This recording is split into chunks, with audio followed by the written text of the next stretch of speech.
Olá, meus amores, tudo bem? Vamos falar dos fatores que influenciam as velocidades das reações. Então, nós vamos estudar os fatores, que alteram as velocidades, podem deixar as reações mais rápidas ou mais lentas, Quais nós iremos estudar, Nós iremos estudar superfície de contato, temperatura, luz, concentração dos reagentes, pressão e catalisadores. Desses aqui, os mais importantes são aqueles que aparecem mais nos vestibulares, são quais? Superfície de contato, temperatura, concentração dos reagentes e catalisador.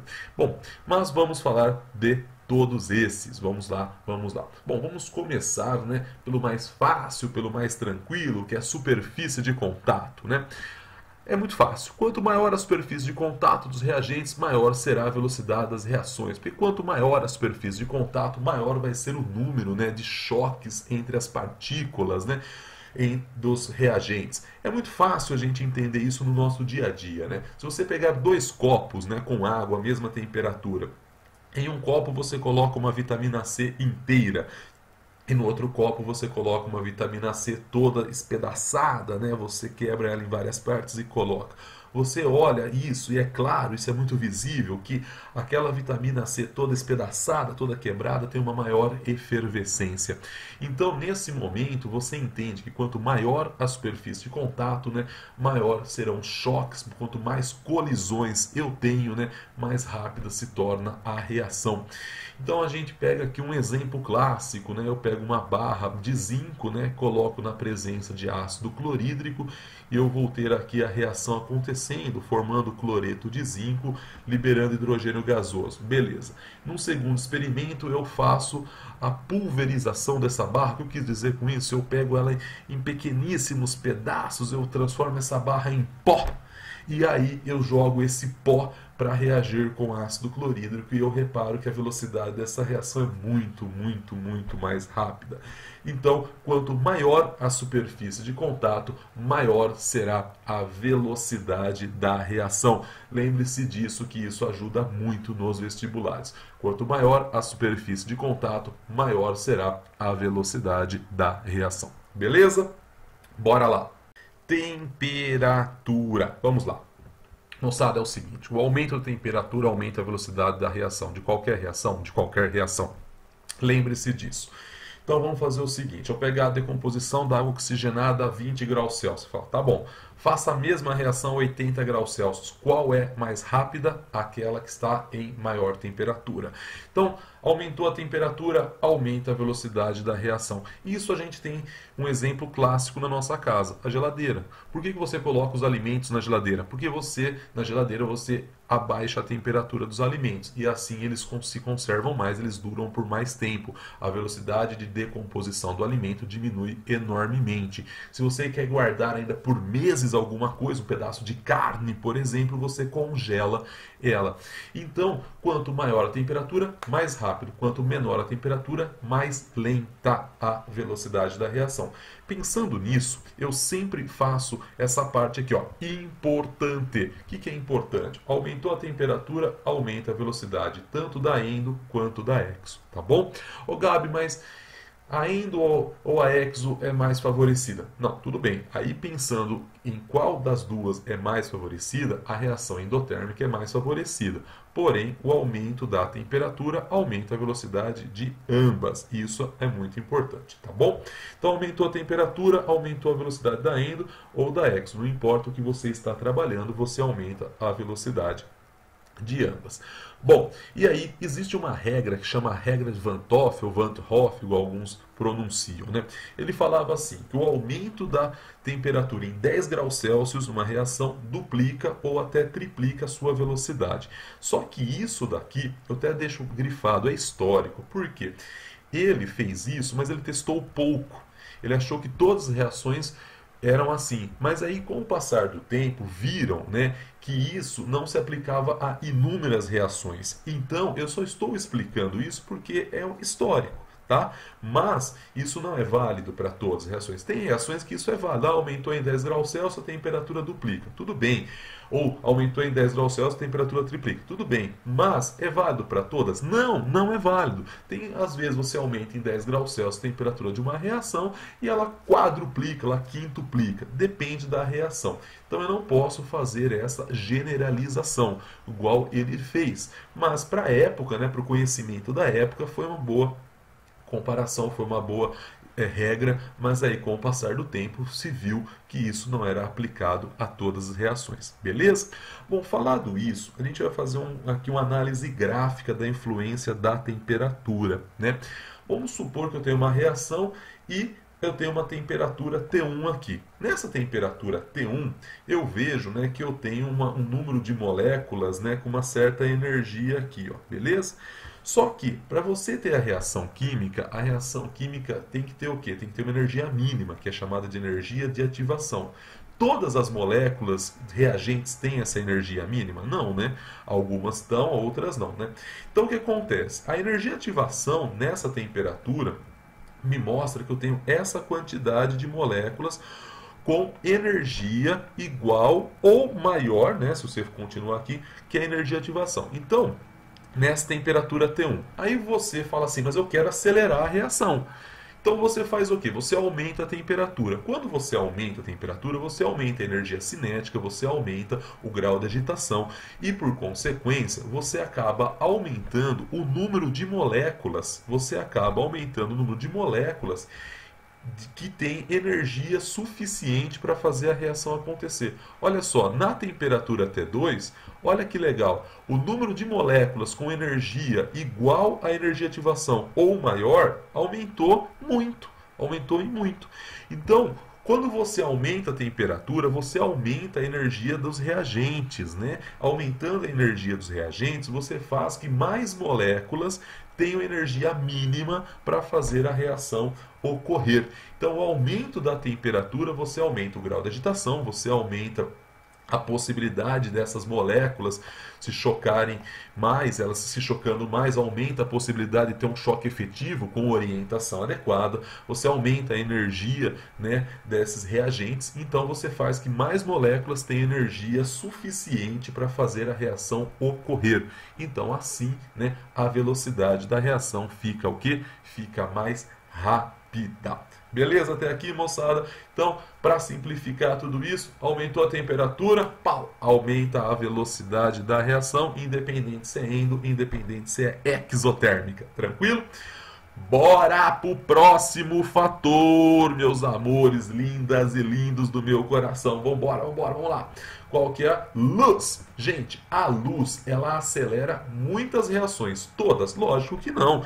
Muitas reações são aceleradas pela luz. Lógico, muito, mas nem todas. Ah, outra coisa, eu posso falar que a luz catalisa uma reação? Não. Quando a palavra catalisa é usada, está se referenciando a uma substância que acelera a reação. E aqui a luz não é uma substância. Então a luz, ela acelera muitas reações. Legal. As reações que são aceleradas pela luz são chamadas reações fotoquímicas. Ô Gabiru, eu posso falar que toda reação é acelerada pela luz? Não, pelo amor de Deus. Eu já falei que não. Eu falei que muitas reações, algumas reações, e essas que são aceleradas pela luz são chamadas de fotoquímicas, né? Então, por exemplo, se eu pegar H2 e Cl2 no escuro, demoraria muito tempo. Mas isso, na presença de luz adequada, com a frequência, com a cor, com tudo certinho, essa reação ocorre em frações de segundo, né? Então eu posso falar que esta reação é acelerada pela luz. Ah, mas como que eu vou saber se uma reação é ou não acelerada pela luz, né? Todo mundo faz essa pergunta para mim. A resposta dos campeões qual é? Experimental. Ah, mas no vestibular eu não estou no laboratório, como é que eu me viro? Aí o texto tem que avisar. Mas você pode sair afirmando que qualquer reação é acelerada pela luz? Não, você não pode. Isso você não pode fazer. Então, nesse momento, para você afirmar que uma reação é acelerada pela luz, você tem que ter indícios, você tem que ter dados. Então, numa questão, o exercício tem que falar alguma coisa, beleza? Ó, um detalhe, todas as reações elas podem ser aceleradas de alguma maneira, certo? Você fala certo. No caso ali, se eu aumentar a superfície de contato, beleza. Se eu aumentar a temperatura, beleza. A luz, ela acelera algumas e não todas, tá? Algumas e não todas. Tudo bem. Essas reações que são aceleradas pela luz, elas são chamadas de reações fotoquímicas. Sim, legal. E tem uma observaçãozinha nisso. Qual é a observaçãozinha nisso? Muitas dessas reações fotoquímicas, elas possuem reagente colorido.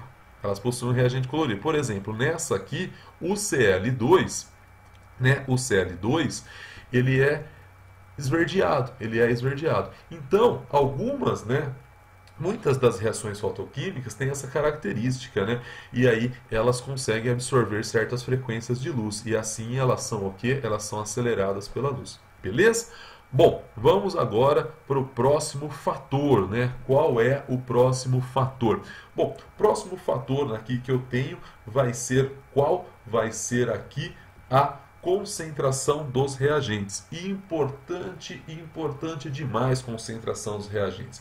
Moçada, se você aumentar a concentração, você está fazendo o quê? Você está aumentando a quantidade de reagentes por unidade de volume. Se você aumenta a quantidade de reagente por unidade de volume, ou seja, aumentar a concentração, você faz que eu tenha mais choques. Se eu tenho mais choques entre os reagentes, a chance de ter um choque com orientação adequada e energia mínima fica maior.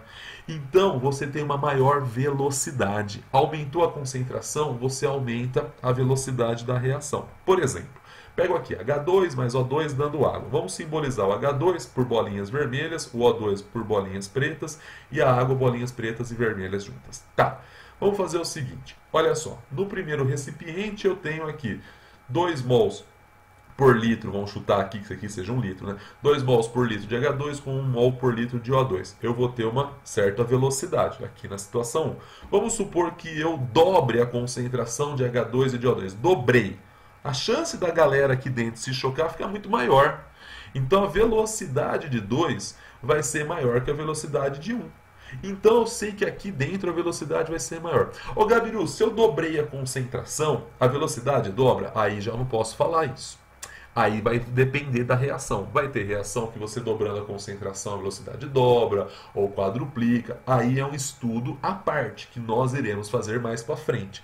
Aí você vai estudar isso, se ela dobra, se ela triplica, se ela quadruplica, o que acontece com a velocidade quando nós formos estudar a lei da ação das massas, que é a lei de Gutenberg-Wade, né, que a gente estuda daqui a pouco. Mas, por hora, o que você tem que ter em mente? Né? Aumentou a concentração, aumenta a velocidade da reação. Aumentou a concentração, aumenta a velocidade da reação. Aumentou a concentração, aumenta a velocidade da reação. Pelo amor de Deus, Gabiru, para! Mas é importante você lembrar disso, tá bom?